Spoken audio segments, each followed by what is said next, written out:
ra'iisul wasaaraha dalka Canada Justin Trudeau ayaa lagu jeesjeesay lana aflagaadeeyay kadib markii uu soo xirtay iskaalsho midabyo badan leh balse kuwii eedeynaya markii ay ogaadeen sababta uu u soo xirto ayay go'aankoodii ka laabteen. caydii ayaa isku beddeshay ixtiraam iyo raaligelin. sheekada ayaa ku bilaabatay markii ra'iisul wasaare Justin Trudeau uu ka soo muuqday TV-yada isagoo xiran iskaalsho midabyo badan leh oo ay ku xardhan yihiin sawir kartoonno, taas oo khilaafsan borotokollada siyaasiyiinta marka ay ka qaybgelayaan munaasabadaha iyo kulamada muhiimka ah. waxaa ka sii daran markii uu munaasabadaha ka qaybgelayo waxa uu ka jeediyaa hadallo, waxaana ka mid ah munaasabaddii ciidulfidriga markaas oo uu soo xirtay iskaalsho ay ku xardhan tahay ciid mubaarak. waxa uu muslimiinta Canada kala qayb qaadanayay farxaddooda. iskaalshihii uu xirnaa ayaa aad loola yaabay, mar kale ayaana si daran loo weeraray sababtoo ah in aanay arrintani ku habboonayn booskiisa siyaasadda.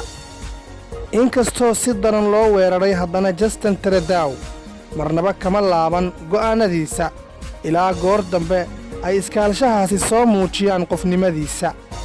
mar kasta uu madax kale soo dhowaynayo ayuu xirtaa midabyo kale oo hor leh oo iskaalshaha ah, balse waxaa hoos u dhacday dhaleecayntiisii markii uu sheegay sababta uu u soo xirto sigsaamahaas.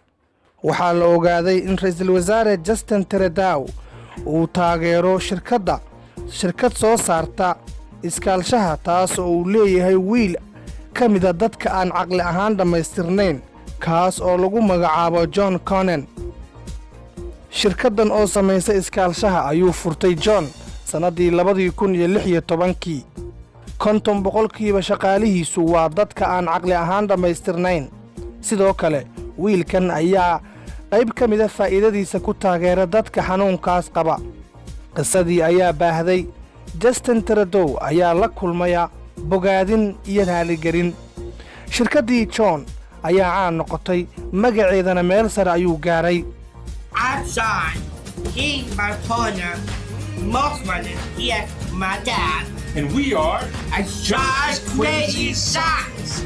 And what's our mission? I spread happiness. We're spreading happiness. We have socks you can love.